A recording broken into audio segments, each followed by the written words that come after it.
not just all about yung mag-focus ka rin pala sa isa, obligasyon.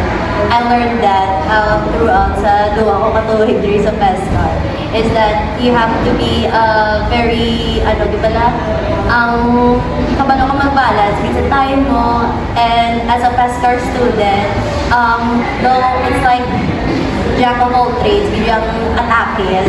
For me, being a PESCAR student means being creative, expressive, and passionate about not only arts but in every form of it.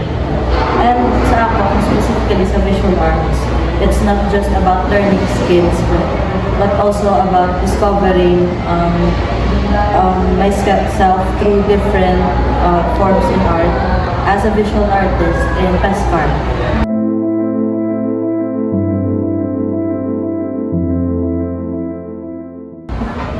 So I think the hardest part of balancing those is, of course, the time, and of course you can't manage your time, just your time, without it being aligned to what goes around you. Because yes, you can plan your time and you can plan this out exactly, but if your surroundings doesn't go along with you, then bisan ano man siya ka-manage ng imong time, hindi na siya yapan mag-work out. And I think that's the hardest part for me.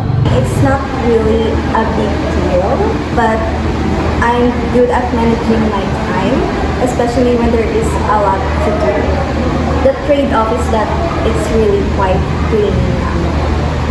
I can get overwhelmed, also syempre, tao lang man kita, might have some short delays, but that's all. I have disciplined myself to be able to handle any of it.